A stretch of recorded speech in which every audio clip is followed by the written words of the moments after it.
కొంతమందికి ఉద్యోగాలు ఇచ్చే స్థాయిలో 2 ఎకరాలుగానే ఉండిపోకుండా వాళ్ళకి ఒక 3 అంతస్తుల బిల్డింగ్ తో పాటు వాళ్ళ పిల్లలు తరతరాలుగా అక్కడే ఉండాలనుకునే స్థాయిలో ఉండాలనుకుంటే దయచేసి ఎయిర్పోర్ట్ కి సహకరించండి. రెండోది చాలా మంది చెప్పారు కొబ్బరి చెట్లు వేసి కొబ్బరి చెట్లు పెంచితే మాకు బాధ తెలుస్తుంది, ఈరోజు మా పొలాలు పోతున్నాయని. కొబ్బరి చెట్లు రావడానికి 5 సంవత్సరాలు పడుతూనే ఆగే ఓపిక మీకు ఉంది కదా. ఉద్దాన ఎయిర్పోర్ట్ వచ్చాక ఒక 5 సంవత్సరాల తర్వాత ఇక్కడున్న చుట్టుపక్కల వ్యవస్థ ఎలా మారిపోయి గర్వంగా మీరు కూడా ఈ రోజు ఎయిర్పోర్ట్ రావడానికి మేము మా పొలాలు ఇచ్చామని మీరు గర్వంగా చెప్పుకుంటారు. దయచేసి మీకు 2 చేతులు అయితే జోడిస్తున్నాను. ఎవరైనా అపోహలో ఉండి అమాయకంగా నిజాలు తెలియని వాళ్ళకి నిజాలు చెప్పండి. ఏ డౌట్ ఉన్నా ఇక్కడ నేను కానీ జిల్లా మంత్రి గారు కానీ రామ్మోహన్ నాయుడు గారు కానీ ప్రతి ఒక్కరు ఉన్నాం. మీకు ఎక్కడ అన్యాయం జరగకుండా చూసుకుంటాం. ముందు మీకు రావాల్సింది వచ్చాక ఇక్కడ పనులు మొదలవుతాయి.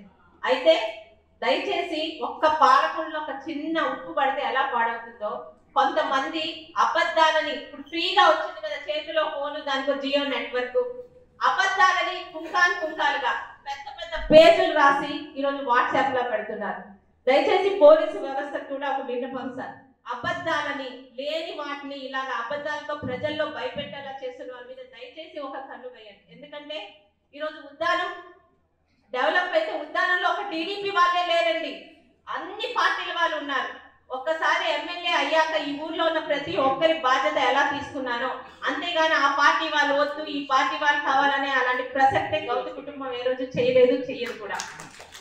పలాసాని శ్రీకాకుళం జిల్లాలో ఒక ఆర్థిక వ్యవస్థగా ఒక ఫైనాన్షియల్ క్యాపిటల్ గా ఎదగడానికి వచ్చిన ఒక అవకాశాన్ని దయచేసి ప్రతి ఒక్కరు అర్థం చేసుకోండి. అర్థం కాని వాళ్ళకి ఓపికగా అర్థం చేసుకునేలా చేసి ఒక మంచి అఫీషియల్ టీం ఉంది. ఈరోజు ప్రతి ఒక్కరూ సహకరిస్తున్నారు. ఈ టీం ఆధ్వర్యంలో నిజంగా ఆ కళ ఈ 5 సంవత్సరాల్లో పూర్తి అవ్వాలంటే మీలో ప్రతి ఒక్కరు కూడా అంగీకరించాలి. మరొక్కసారి మనం ఉండం కానీ మన భవిష్యత్ తరాలు పలాస ఎప్పటికీ ఉంటారు. పలాస బాగుండాలంటే ఎమ్మెల్యేగా 4 కొండలు తినేసాను ఇందాక చెప్పాను కదా, 4 ఇల్లులు జేసీబీలతో పగలగొట్టించేసి భయపెట్టేసి ఇక్కడ ఉంటాను ఎలాగా ఉంటాను, అంతేగాని అలా చేయదలుచుకోలే. మా శిరీష్ అమ్మ, మా రామ్మోహన్ నాయుడు గారు, మా టీడీపీ కూటమి, మా పెద్దలు ఈరోజు పలాసాకి మంచి చేశారని చెప్పునే మనందరం గర్వంగా చెప్పుకునే దాంట్లో ఉండాలంటే ఈ అవకాశాన్ని ఉపయోగించుకుందాం. తెలియని వాళ్ళకి తెలియజెప్పేలా చేద్దాం. ముఖ్యంగా ఇక్కడ ఉన్న పత్రికా సోదరులు కూడా వినండి, ఉన్నట్టే రాయండి. దానివల్ల ఉద్దానంలో ఈరోజు ప్రాజెక్ట్ రావడం వల్ల ఎయిర్పోర్ట్ రావడం వల్ల ఎక్కడ ఎటువంటి నష్టం లేదు, ఎటువంటి పొల్యూషన్ లేదు, ఎవరికి ఎటువంటి అన్యాయం జరగదు. ఇంతమందిని తీసుకొచ్చింది కూడా ఈరోజు మీ అందరికి ఒక ధైర్యం, ఒక నమ్మకం, ఒక విశ్వాసం కలిగించడానికి. ఉద్యోగాలు లేక ఎక్కడికెక్కడికో పిల్లలు వెళ్తున్నారు, ఇబ్బంది పడుతున్నారు. రేపు ఆ ముందు తరాలకి మా పెద్దలు కూటమి ప్రభుత్వంలో రామ్మోహన్ నాయుడు గారి దయ వల్ల జిల్లా మంత్రి అచ్చెన్నాయుడు గారి సహకారం వల్ల ఈ రోజు ఇక్కడున్న ఎయిర్పోర్ట్ వస్తే ఇక్కడున్న 3 ఆఫీసర్లని జీవిత కాలం ఉద్దానం గుర్తుపెట్టుకుంటారు. ఈ ఆఫీసర్ల దయ వల్ల పలాసలోని